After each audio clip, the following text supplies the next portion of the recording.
another season of grit. Woodward Sports is your number one destination for all breaking news and Lions coverage. We are Detroit's number one sports network. We are Woodward Sports. Good morning, everybody. Welcome to, let me see the name of the show again. Woodward and Main Street, even though I'm supposed to call it Woodward and Main. Whatever you want to call it, Terry. Okay. That's what our show is called. Whatever you call it. All right. It's the Whatever You Call It show. I'm Terry Foster. This here is the lefty over here, Matthew Edgar Broder III. And I want to start today's show by saying, Take it. I used to give the Lions some not so flattering nicknames back in the day. Okay. I used to call them the Leos because they're like cute little lions. I used to call them the Lie Downs. They were a joke. I got a new name for the Lions today. The Ass Kickers. The Ass Kickers. I mean, they're kicking people's ass. 52-14 over Tennessee yesterday. A couple weeks ago, they destroyed Dallas. So the Dallas Cowboys became the joke of the league. At that point, a lot of people were saying, the Lions might be the best team in football, even though maybe. You still got to give it to Kansas City, who hasn't lost and sort of won a couple Super Bowls. And they have Patrick Mahomes, even though he's got pedestrian numbers. Right. They're still winning. Right. So, but on this show, you and I have said, the Lions can beat you one of two ways. One, they can pound the rock down your throat. Yep. Or Jared Goff can complete 20, 30 passes in a row and beat you that way. Yeah. So they kind of pick and choose how they want to beat you. Well, yesterday against the Tennessee Titans, we just, Explain it to me, Fit. Okay. How? Here's how they beat you yesterday. Special teams. And taking the ball away. Now, I have a running thing with my friends, and I said, if they ask me how the Lions won a game, and I said, well, they win by running the football and winning the turnover battle, you have permission to punch me in the face, right? Right. That's exactly how they won yesterday. Because when you look at the yardage and the stats, it looked like the Lions were getting blown out. At one point, they were Tennessee had a 2-1 yardage advantage over the Lions. They had the ball for 21 minutes. The Lions had the ball for 6 minutes. Lions are up 3 touchdowns. Make it make sense to me. It was one of the most bizarre games I've ever watched. It was incredibly fun. But if you put the stats side by side, player by player of the two teams without knowing which side they're on, you'd think Tennessee, you think that side of the stat sheet would have won 52-14. Without JMO, one member of this show said, well, they can still have a potent passing attack, so it just means St. Brown is going to go off. 3 catches, 7 yards? 7 yards. 7 yards. And Right. he's still setting records with that 7 yards. But 7 yards, your star wide receiver. It's probably a close game. Maybe you lost. Yeah, no. The only thing we didn't see Penei Sewell run in for a touchdown. Yeah. Everybody else was pretty nuts. So, but now the Lions can beat you by taking the ball away. Yeah. And they start that drill before the game. Usually before the game, they go through some run-through things where the defensive players are trying to figure out where to be in certain situations. They do like I call them like little fake drills. Right. But the Lions don't do that. Pre-game, they're trying to punch the ball out of your hand. They're trying to strip you. They're trying to do the things pre-game that they're going to do during the game. And I think that led to victory yesterday. Now, the other thing is everybody's, Tennessee's a bad team. But I tell you what, they came in with the mindset they're going to kick the Lions' ass. Yes. Now, all that emotional shit lasts for like 10, 15 minutes. Then after that, you got to play real football. And that's when the Lions took off and went on a 38-0 run. Yeah. I forget if it came up in one of their post-game press conferences, Terry. It was Dan Campbell or Goff or one of the players speaking. They said They knew the Titans were going to come to play, and they were going to have 2 good drives at minimum, 2 good drives. The Titans only had 2 good drives. They just happened to be the first 2 of the game. Right, and that's emotion going. Yeah, they're coming in like what you just said, coming in for a fight, coming in for a war. The Lions, they accepted it, and they punched right back. They punched with Khalif Raymond. They punched with Gibbs. They punched with Montgomery. They punched with Jack Fox. When you have 52 points, do you think your punter's going to have an impact on the game? Yeah, well, this one does. This one does? Yeah. Because he's the best in the league. But here's the thing.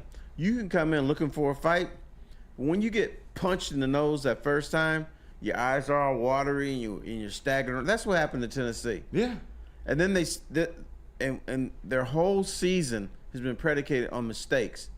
They make too many mistakes. Yeah. Offsides, holding, turnovers. That's what killed them. Yeah. Yeah. And that's what fueled the Lions. Yeah. You can't come into the Lions' house. Like you come ready for war, you're going to get it. Because these Lions are different, Terry. Like, they're the bullies now. The Lions are the bullies on the schoolyard. They're the ones making sure. They're the ones stealing your lunch money. You come, like what? And they steal your woman. And they steal your woman. Shoot. They don't just take your lunch money, man. He said, damn, Sarah was with me last night. Now she's with St. Brown. What happened? Well, the Lions are the rulers of the roost now. Like Detroit's running the playground, and recess is over. Like, this is our land. This is where the Lions are going to sit. They are. I believe, Terry, correct me if you feel differently, let me know. This is the best team in the NFL right now. The number 1 team. You can't look past the Chiefs. The Chiefs are you have to give them credit for what they've done in the past. At the moment, the Lions are playing the best football and are the best football team in the NFL, bar none. They are playing the best. They are playing the best. There's the ass kickers. They're the ass kickers. They're the bullies. Right. And the amazing thing is just the way they won that game yesterday. I know. And we talk about teams after they play the Lions. They're 0-5 so far. Titans they're gonna be 0-6. And this team will be 0-6. Yeah. I don't care who they're playing. It clicked for me, Terry. Like, why does that happen? It's because the Lions, as the opposing team is leaving Ford Field, or as they're heading off the field, they're slapping one of those kick me signs on the back on their backs. Yeah, we have a different philosophy why teams lose after the Lions. We do. You think they just are all beaten up and everything. Yeah. I think in a way that the Lions are exposing these teams. They're finding out something about them that the next opponent can exploit. Fair. That doesn't mean the Lions aren't giving them a disrespectful wedgie on the way out the room or stuffing them in a locker. You know what would have been disrespectful yesterday? What? If they had benched Jared Goff after the first half and said, we done. See it. They let him play a couple series in the second half, but that would have been total disrespect. You got it. You thought about it though, right? You were like, I thought they should do it. Well, he hurt his ankle. That should have been the moment they should have taken him out. Right. He's hobbling around. But, coaches, I think part of it is they were hoping that he would get hot and maybe put up a couple more passing yards to help his MVP candidacy. Yeah. But, my thing is just win the ball game. And we talked about it yesterday. Win the ball game, get Goff out, get Gibbs out, get Montgomery out. And they could have done all that. They could have done all that earlier than they did. Yeah. But at least they snuck out of there without any serious injury. You said it. It's the prime example of whoever wins the turnover battle. Like, yards, all that. It was turnovers, and it was going 5 for 5 in the red zone. Like, these are the things that they've cleaned up from the beginning of the season. They took the ball away. We're going to show, Terry, I have a clip for you from Dan Campbell and Amik Robertson after the game when we start talking about the defense of prioritizing those punch outs and going and getting that ball. But to me, this proved, and I'm not going to argue if anyone says they're number 2. They are one of the top 2 teams in the NFL right now. They're in a class of their own. How about the best team in the NFC? They are definitely the best team in the NFC. Definitely. And you brought up Jared Goff. We're also going to get to him. But offense and defense aren't the lead in this show. We got to talk about something else. But can you believe the statement when I tell you, Terry, that there's a quarterback who threw for 85 yards and elevated his standings in the MVP race? He became a front runner after an 85-yard performance. It's amazing. Well, that's because MVP is also predicated on your team having to be good. Because if you notice, whenever a player accepts an MVP award, first thing they do is they thank their teammates and they thank their coaches because they know if they're finishing 4-13, he's not winning the MVP award. No. He's not even going to be considered that. So it's usually the best player on the best team that wins that. And so Jared Goff, even though, he had a pedestrian 85 yards, but he still threw for 3 touchdowns. Right.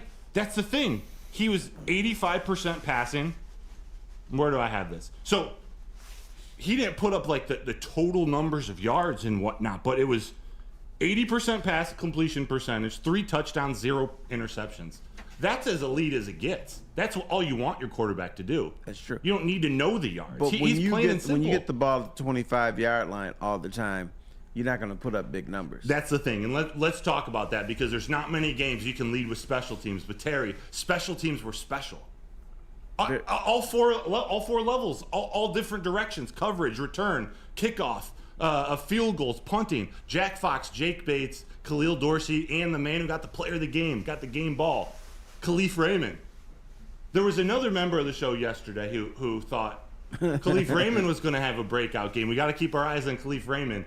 I thought it was going to be on offense, and he did have, 2 catches for 14 yards and a touchdown. But he took the game over on special teams. He did Khalif do that. Raymond But there was something going on with the special teams. When you look at how much room he had after he caught the ball, and then there was really no one near him. It looked like on every place, I'm thinking, well, somebody had to hold on that because I don't see anybody near my man. They had to, and there was no flags. None. Well, except one time there was one flag, but for the most part, it was clean. Yeah. They were cleaning people's clocks.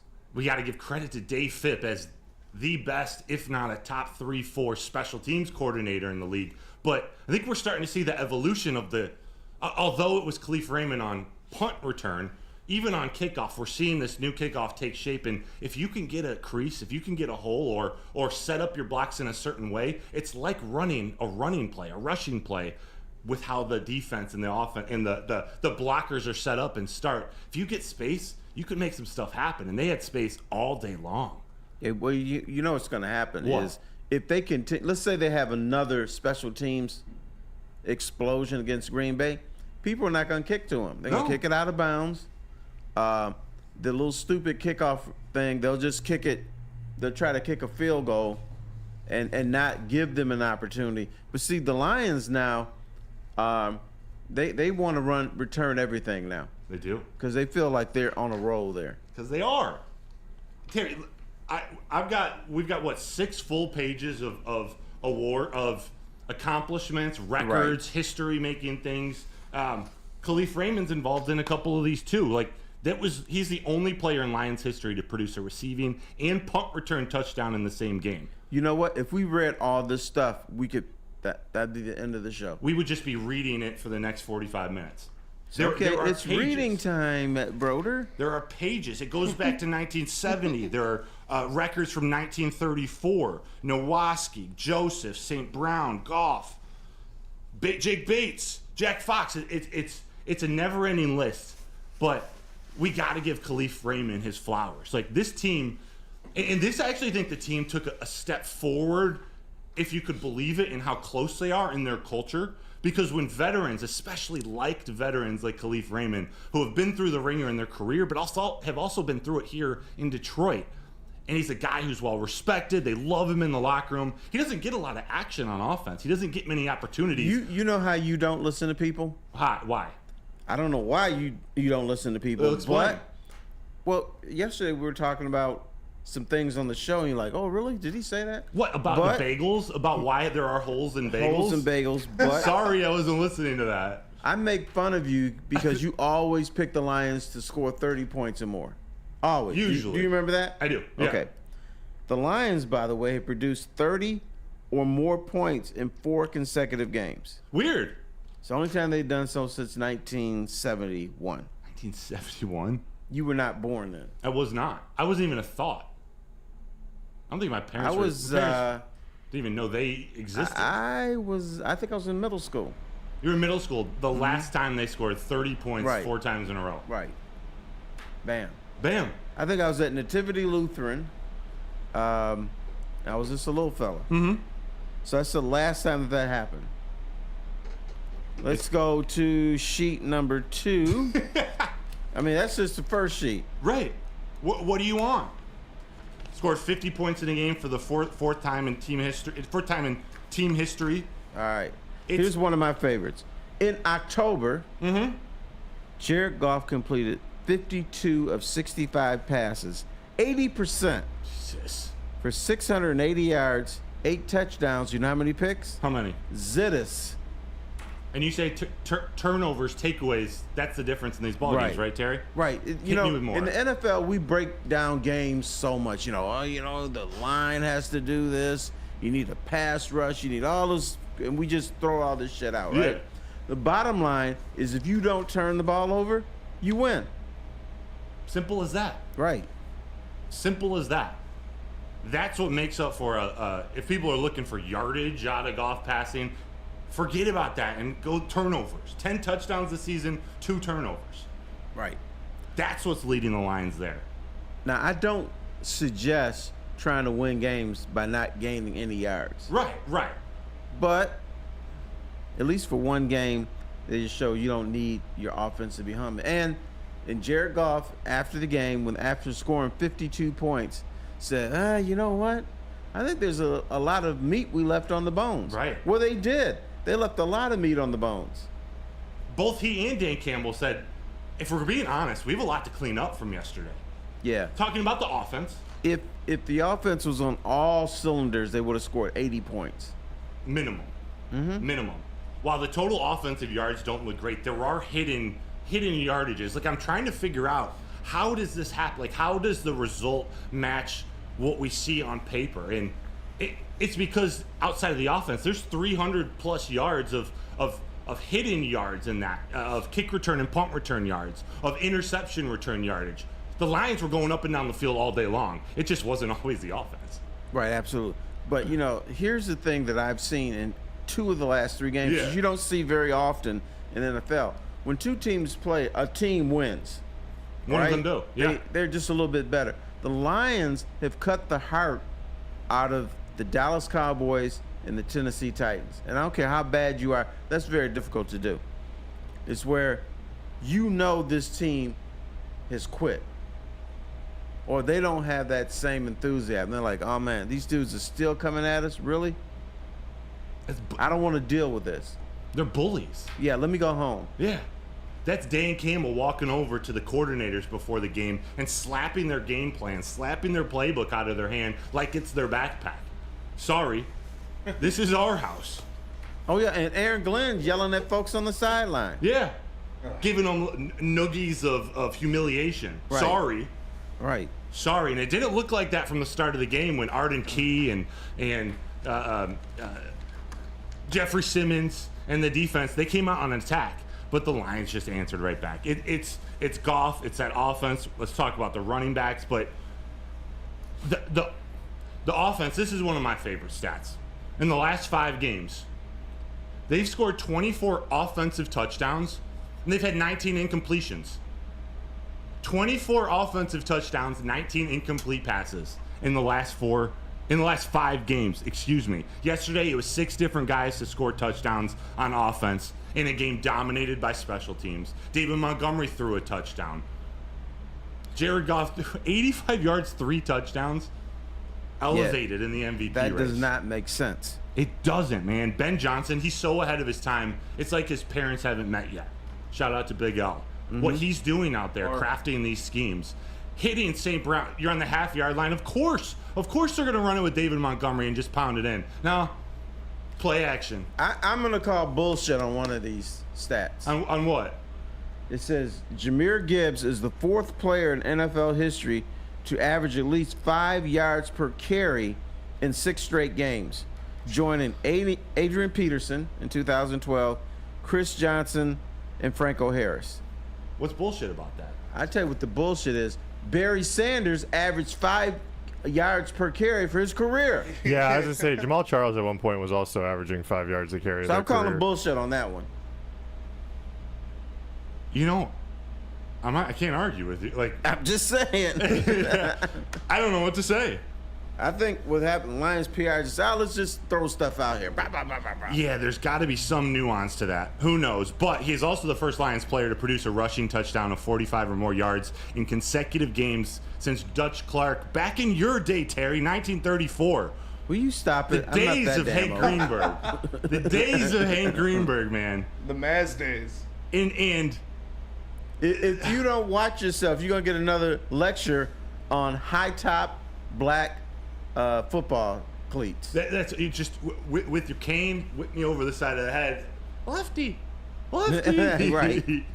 Chase, you got something. Yeah, I just looked it up really fast. The top 3 all-time leading rushers in NFL history are Jamal Charles with 5.4 yards per carry, Jim Brown with 5.2 yards per carry, and Detroit Lions' very own Barry Sanders with 5 yards per carry on their career average. With that average, I just wonder if you know, I can't even imagine over 6 straight games how you can.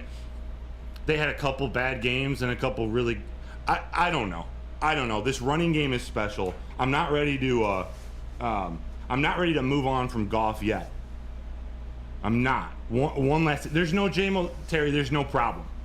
He finds Sam Laporta, Khalif Right. Raymond, Brock Wright, and Amon-Ra St. Brown. Actually, Goff didn't find Sam And Laporta. I David didn't know Montgomery David did. Montgomery could throw a football. Used to be a quarterback. That Right. was a tight spiral. That was a nice ball. That was tighter than Jared Goff's spiral. Yeah, it really was. And I texted Easy right after it happened. I was like, usually when when a running back hits somebody in the back of the end zone, it's one of those blooper Ephus pitches that come way up in there and then come down. My man spiraled right over the fingertips of the defenders. It was perfect. It was perfect. So now At the you goal know line. what's going to happen. We're going to have What? a fight now. David Montgomery and St. Brown are going to fight about who's going to be the backup quarterback, or maybe the number 3 quarterback. See, would you want to fight for another attempt? Or are you the type of guy, all right, you're 1 for 1. Walk away from it forever. Let's retire. Never throw a pass again. You got to End do with it again. 100%. You got to do it again. Be a man. Yeah, try to be the best wide receiver quarterback ever, or the best running back quarterback ever. Mohamed Sanu. Yeah, go for it. Honestly, they have the wide receiver coach to help with that. They got Antoine Randall, who's thrown a touchdown in the Super Bowl in Ford Field. Playing off what you were saying too, put David Montgomery under the center. You have the Wildcat. What are we gonna call it if we put Amon-Ra in shotgun? See, we're kind of joking about this. That's Ben Johnson is setting all that up for at least the option, or at least defensive coordinators to think about it. There will be a time where Penei Sewell lines up to throw a pass. Will he throw it? Will he hand it off? Will he run? No. There will be. He's running. He's rushing. You're going to get a rushing touchdown. I'm telling you. See, that makes sense.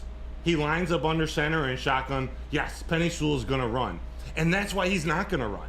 Because Ben Johnson will do exactly the opposite of what we think. That's a good So point. everyone's going to think he's just going to run, because who wants to tackle Penei Sewell? Nobody. Nobody. He's an anvil. Yeah. And With a big flat he's gonna head. throw it to Frank Ragnow or something. It's going to be outrageous. Last thing on Goff, and he's got the highest completion percentage over the 5-game span in NFL history with a minimum of 50 passes. He's thrown 106 passes and completed 88. He's the most efficient quarterback in the NFL. What he's doing, we've never seen before. Got to give him credit, but we also got to give credit to those running backs who we were starting to. Gibbs and Montgomery? That 70-yard rush? You know what? One of my predictions before the season started, I said at the end of the season, Jahmyr Gibbs is going to be the number 1 running back Oh, for the Lions. He's done enough to do that. The problem is Montgomery is still playing at a high level, and he's like, "No, you're not getting this." They're competing with each other. He didn't run for a lot of yards yesterday, but he's still impactful. He was as impactful as anybody. You go back and watch the game. That first drive, we're talking about being bullies. When you step off the bus and you have David Montgomery rushing to start the game, and you can't bring him down. Like he gets hit at the line of scrimmage, or if he does, because usually he doesn't get hit till 3 or 4 yards down the field. When he gets hit, he never goes down at first contact. He runs through you. He's a weeble. He runs through you. He's a what? What's A what? weeble. What's that? Weebles wobble, but they don't fall down. Weebles wobble. Yeah. Dr. You guys don't know what a weeble You never heard is? of this before? No. No. Oh Wobble, my baby. God! I know what you're love- talking you know about, What? yeah. I love being with young guys. A weeble was an old toy, Yeah. and you punch it, and it would come back up. Like the clown. Oh, Like Punchy the Clown, okay, yeah. Oh, was this the like Dutch Clark? Did he have a weeble? Will you stop with Dutch Clark? No, this was a toy that the children played with, and they had a little commercial that said "Weebles wobble, but they don't fall down." I had a David Weeble. Montgomery's a weeble. I had a You Weeble. can I know what hit you're his talking ass, about. punch his ass, and he's like, "Okay, what's up, fellas? Yeah. I'm still running. What you gonna do?" I didn't know they had a specific name. I thought it was just punching bag or stupid clown. No, it's a weeble. Jack in the Box. Trust yeah, me. I had a You know what? WWE Hey, one. Spinny, go Google the damn thing. I don't care. It's no, a I weeble. believe you. I All believe right. you, Terry. Young guys. I Yes. love young guys. Jordan Leinhart in the chat, Terry, says Penny Sewell. And I heard this too. He said Penny was throwing passes at practice. Who can't throw on this team? And apparently they were practicing that Montgomery to Laporta, not just all week in practice, but for the they said a couple of years, but Laporta's a 2-year. They've been practicing stuff like that for a while. All right. Here's your question. Yes. I always have a question for you. Who's going to throw the next touchdown pass for the Lions? Not named Jared Goff. Not named what's his name? Hendon David Hooker. Montgomery, Hendon Hendon Hooker. Hooker. Non-quarterback. Who's going to be the next guy? Jack Fox. Could be. Yeah, that's a good one. Could be Fox. A fake punt wherever it is on the field that goes for a touchdown. It's that well designed because Dave Yeah. Phipp is the best. Isn't he the holder too? So it could be a fake field goal. True. That is true. True. And he does have. He's got a cannon. He does. Is it the second or third best arm on the team? Behind yeah, Hendon but you Hooker? know what? Hey. Doing an offensive play, not in punt formation. Okay. I'm gonna go with It's going to happen again. 100%. It's gonna happen again. God, he's not gonna have a lot of chances for this, but I want to say Isaiah Williams. He's just got to get out on the field. That's a good one. He was a quarterback at Illinois for a couple of years. So I'll go with that. Do you have someone in mind? How about J-Mo? They do the jet sweeps all the time. They just may have him pull up. And which, by the way, they haven't. I know he was not in the. They haven't done the jet sweep recently. They haven't. So I think they're putting it in the back. So now teams are like, oh, they don't run that play anymore, and they're going to surprise everybody. Yeah. With the jet sweep, and then one time he's going to haul off and hit somebody. That's the thing. You would never expect it out of J-Mo, and I don't mean to beat the man when he's down, but I have seen him throw a football in practice. It's not as pretty as him running. Then maybe it won't be him. Well, I mean, how can he do anything as great as his running, man? You can't. But I'd say the same thing about David Montgomery. He's a cheater. Trucking Devon Witherspoon and every cowboy in his path. They're disgusting. Jahmyr Gibbs, the Sonic to the boom, Sonic to the knuckles. It was a 70-yard rush touchdown in the first quarter to answer the Tennessee Titans. He had 11 rushes for 127 yards. That incredible patience on that 70-yard touchdown run, he was like going in slow motion to the outside, waiting for that hole to open. And then he hit the spin dash and showed off his ungodly acceleration. It was like, I don't know if you ever played Need for Speed, Terry, or any of you guys. It's like hitting the NOS, where you're right there with everyone else. You hit it, you just so quickly jump and accelerate in front of anybody else, or a golden mushroom in Mario Kart. What Jahmyr Gibbs can do with his speed and his acceleration, now that he's even being more patient in the backfield, when he hits the hole, he's gone. He is gone. Right. And you talked about the best running back on the team. The debate is over, Terry. The Jahmyr Gibbs and Bijan Robinson debate is over. Jahmyr Gibbs is the better running back. And he's now solidified himself as a top 5 running back in the entire NFL. When he turns that corner, he makes you lose your breath. You got to catch your breath because you're like, oh my God, look at this guy. So the Lions can make you lose your breath 3 ways. Jahmyr Gibbs hitting the end, J-Mo when he's running in open spaces, and now special teams with Khalif word. Raymond. And Khalil Dorsey. And Dorsey, you lose your breath. You're like, oh, what's happening here? And they all have. It's a different type of speed with all four of them. It's just different. Like their speed is versatile. It's hard to explain. Those two together, David Montgomery, he's knuckles, and he has the glide, the climb, and the punch. 9 rushes, 33 yards, a touchdown, 1 reception for 5 yards. Then, like the bully is, a spitball to the girl in front of him in class, 1 touchdown pass. That's David Montgomery. That's Sonic and Knuckles. And if they're working together, Terry, if Sonic and Knuckles get all the chaos, that chaos emeralds from Sonic, I don't know if you're aware of Sonic, they go Super Sonic and they go Hyper Knuckles. And that's what we're seeing right now. Montgomery and Gibbs are the first running back duo each to have 1,500 plus yards, all-purpose yards, rushing and receiving, and 15 touchdowns in the first 20 games together in the NFL. You gave me that stat yesterday. Yeah, I did. You know what's the other incredible thing? How enthusiastic you are. I am. Yes. I am. I'm animated. I'm excited. You are This excited team, just for reading this stupid records page that you created. we could have a whole show on these records. 6 full pages. I don't know if you guys can see. It's just clippings of Lions PR from during and just after the game. Okay. There's got to be 30 here. All right, here, I'm going to do something now because I don't want you to get angry. You get angry every time I don't mention this guy on the show. Kirby Joseph. Let's go. get that out the way. Let's go. I'm going back to the trusty little record book sheet here. Kirby Joseph is the first Lions safety to record 5 interceptions in a season since Glover Quinn in 2014. Kirby Joseph, your boy, has 13 picks through the first 3 seasons of his career. No. Tied for 3rd most by a Lions player since the 70 AFL NFL merger. Now, do you guys know that? Hey, young guys, look at me. Do you know that the AFL and the NFL merged? Did you know that? I did know that. All right, just got to check on you guys That's fair. because you keep bringing up 1930s and shit. I didn't know I don't Weebles appreciate. wobbled, But anyway, Kirby Joseph, your boy, is the first safety to produce 13 picks in a 3-year career since Jarius Byrd, and I never heard of Jarius Byrd. Yeah. He was a all-pro Bird's the safety word. for the Bills. It's wild. He's Parker Meadows out there. He's a center fielder. You know, and here's a crappy little stat here. This one is dumb.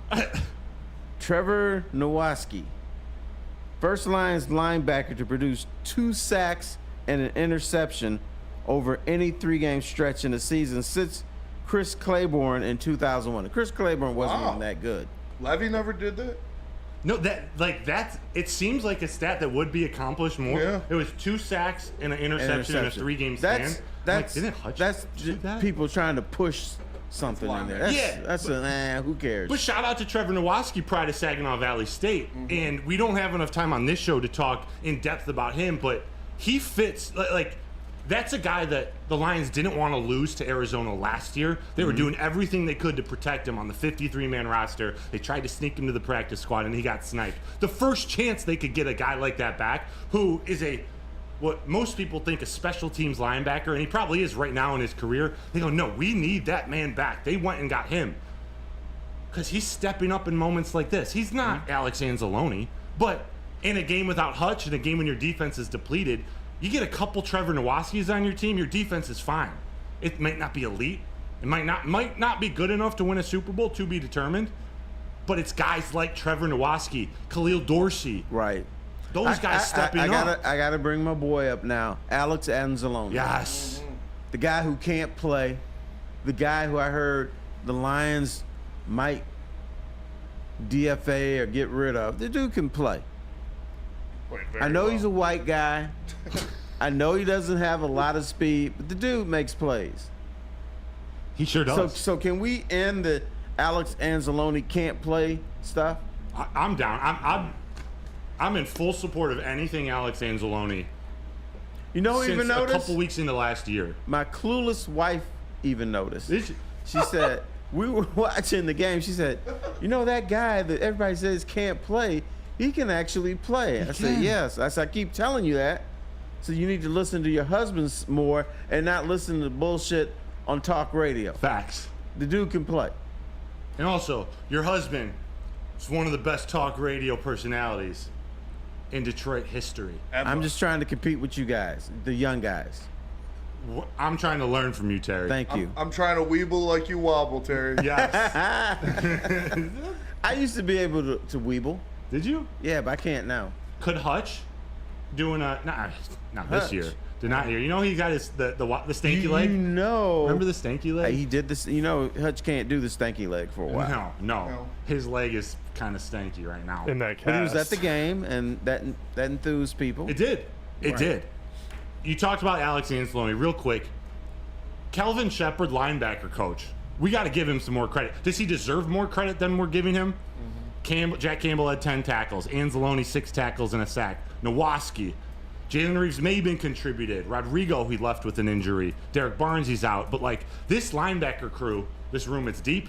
They're making plays, and they're reliable now. They're not perfect, but I think they're even better than we think they are. We've given them credit for. Well, here. 2 years ago, if you said Rodrigo is out, I would have gone, oh, man, that's not good. Mm-hmm. Then when they announced that he was injured and probably wouldn't return, I was like, so what? So what? Yeah, it's like you They'll feel be for fine. him. You feel for him, but Right. you know, there's some guy waiting in the wing who's going to just step into his place. It's fun. It's fun Neiman's knowing looked that. pretty good when he gets in there. Pardon? Neiman, he's looked pretty good when he gets in there. He did. My only beef with him was him blocking for Khalif Raymond on the first punt attempt. Yeah. Like, they were all kind of bunched up. It's like, and you can't see behind you, but, like, one block and Khalif Raymond has his first one earlier in the game. Right. We can't. I don't want to get past Kirby Joseph in that secondary real quick because Terry, I know this isn't a jab. You got to experience Tommy Hitman Hearns. Right? Did you see Joe Louis live? I did not, but But my family was friends with Joe Lewis's family. come on, So he used to come over to the house. Joe Louis would come over to the house. Yes. When we lived, they lived on Cardoni, which was, the street no longer exists, I don't think, because they built the freeway there. Yeah. Joe Louis, and they were the Burrows. He wasn't Joe Louis. He was Joe Louis Burrow. Okay. And so, Like Lincoln Burrow. yeah, they called him. They didn't call him Joe Louis. They had a different name for him. I don't know what it was. So in theory, But I Burrow didn't Field see him could've- play his fight. But he came over to the crib. Got you. Well, you're seeing the new evolution of boxing in Detroit on the football field. These Correct. punch outs that this secondary is that the whole team is doing right now. Yesterday it was Amik Robertson. The week before it was 2 weeks before it's Brian Branch and Terrion Arnold. Everyone's contributing. Yesterday, Amik Robertson, 2 forced fumbles, punching that out. Right. The dude is a ball hawk. And the dude, this is, and Spenny, if you could get that Amik Robertson clip ready to play. He talked after the game yesterday, says 18 seconds long, about his identity and coming to Detroit. Listen to this and what he has to say about being a ball hawk. That's my identity, man. I'm a ball hawk. You know, and no matter what they say, that's what I do, man. You know, and when I'm able to, if I can't get opportunity to go out there and get picks, I go out there and hunt after the ball. I haven't been punching after the past couple weeks, but I told myself, man, you got to get back to your style of playing football, and I think that's what I did tonight. Terry, he goes, if I'm not getting interceptions, Right. I'm going hunting. He said, I'm going hunting. And that is smart. Now, this goes back to my philosophy about NFL defenses. NFL defenses don't stop offenses anymore. They don't. What they have to do is they have to take the ball away from you, or they have to get a sack. If they do those two things, then they can get you off the field. But for the most part, NFL offenses are unstoppable. Mm-hmm. The rules have changed where you can't touch anybody. If you breathe on the quarterback, Yeah. that's 15 yards. So in today's NFL, here, folks, let me look at you. You're not going to get a bunch of 3 and outs. No. Yes, you're going to get some now and then, but for the most part, if an NFL defense is effective, they're punching the ball out, bam, picking the ball, picking off passes, or they're getting a big sack, which leads you 2nd and 25. It's hard to get out of that hole. Yeah. Like you opened the show with, they practice it. They work on it. Mm-hmm. At the beginning of the games when they're starting to warm up, as soon as they're done stretching, even in practice actually, as soon as they're done stretching and warming up, the ball carriers, everyone on offense is working on protecting the ball, and everyone on defense is working on punching it out. Dan Campbell talked about this post-game, 30 seconds, talking about how those things are the difference. It's not just going and getting picks, which will happen. Or not the punch out all the time, but you go. Yeah, any way to try get the strip ball it out. right? Any way to get it out I used to get into unnaturally. an argument with my college roommate, little Joey. Little Joey. Yeah, little Joey said, I don't like can when they strip ball carriers. And I said, well, that's why the Lions lose all the time, because they don't do that. Right. I wonder what little Joey is thinking today. I might have to give him a call You got to call little Joey. because actually little Joey is 6'2". But Then I'll call him not so little little Joey. He's Joey. little yeah, to you me. can call him little Joey. But you got to do that in the NFL. You do. It's the difference. It's not just waiting for an interception and reacting. It's Right, he going thought and it was getting the ball. cheating. He thought it was cheating? Yeah, well, cheat. I'm like, no. Who cares? First person who gets to the ball carrier, wrap him up. Everybody else swarm to the ball and do anything you can to punch and get it out of there. Pinch, poke, uppercut, jab, whatever you need. Get the ball out. And they're doing it. It's so fun to watch. Like, Brian Branch is becoming a master at it. Amik Robertson said he hasn't even been doing it the last couple weeks, but it's a priority now. It's fun to watch. It's fun to watch. Terry, we got 8-9 minutes left. Well, I thought you were going to say we had like 39 minutes. Oh no, I wish. This is one of those days we could spend a half hour talking about like each player, each drive. There's just not enough time. But I want to ask you about Dan Campbell. I actually want to phrase a question to you because Dan Campbell, he's been getting the endorsements lately. Mm-hmm. You know, we saw the Applebee's commercials. That was exciting. After these first 7 games, they're 6-1. What endorsement do you think Dan Campbell should get? What would be an idea of yours that Dan Campbell should go out and represent this company or this brand? How about MGM Grand Casino or FanDuel? Because he is the gambling man, the rambling gambling man. He's not doing as much of it before, but that's what he's known for. I think teams now are reacting to the gamble that's not coming. And they get all helter skelter and stuff, and they know it's coming, but now he's not doing it as much. So now it's got teams off balance. So I would say MGM. He does. How about Caesar Sportsbook? Caesar Sportsbook. Yeah. All There right. we go. Yeah, there we go. It just clicked in my head. Like when you were talking, it reminded me of the pitching chaos of AJ Hinch and the Tigers. Right. Like you start doing things different than everybody else. They start picking up on those patterns, and that's when you hit them with the other way. Hit them around the outside. That's where It's called the okie doke. it's the okie doke. Right. That's what Dan Campbell does. He's now has this reputation of being a gambling man, so they're preparing for it, and he can catch them off guard, trying to catch them gambling. Speaking of AJ Hinch, Hinch and Dan Campbell were able to accomplish the same things in the same year. Pitching chaos. Now other teams are doing it. Mm-hmm. The 4th and 2 gambles inside your own territory, which Dan Campbell did a lot. Other coaches are doing it. So they are not only different, but they're trailblazers. Yeah. They're changing the game.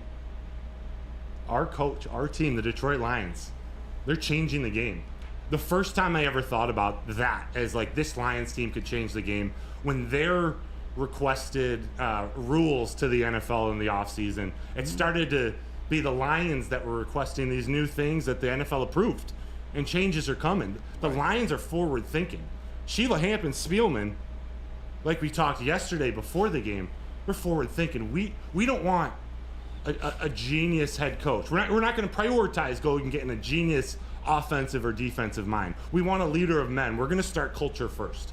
You're going to laugh at us for a Right. year, But we're going to do this. But that and goes then we're back going to get Brad Holmes. when the Lions were putrid, and people were bringing up these coaches. They would always bring up these great X's and O's guy. And my thing is, I thought they need someone to stimulate that locker room more than they needed this X's and O's genius, because there was a Lions culture, there was a Lion malaise, there were guys walking around in a funk. Yeah. You know what the Lions? This is October. In November, you know what the Lions always did? What? They had those I-75 eyes. In other words, I'm about to, you would see boxes in the dressing room because motherfuckers, they were Right, going already north. packed. They were packing to leave to go to Florida, Texas, or wherever the hell they were going. You don't see that anymore. No. I'm sure if Dan Campbell saw a U-Haul box, he'd go ape on them. 100%. 100%. But this team, they're not even booking vacations in February anymore. No, They have a plan, they do. and they have an expectation to be in that Super Bowl. Mm-hmm. If I'm Dan Campbell, I'm seeking out a brand deal with Burger King. You know what their slogan is? Have it your Have way. it your way. Have it your way. You want a shootout? Okay, have it your way. We got you. I like that. You want Right. a defensive battle? You want a low-scoring game? All right, have it your way. We got that.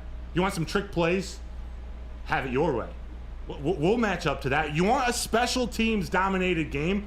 You want to shut everything else down? They didn't shut everything else down. But you want us to dominate in special teams? All right, have it your way. We will crush you. We will bully you. Now I'm mad. Yes, you're mad? Yeah, I'm mad. You outmaneuvered me.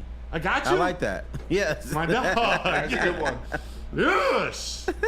Dan Campbell Don't looks get like too he can happy. pound a Whopper too.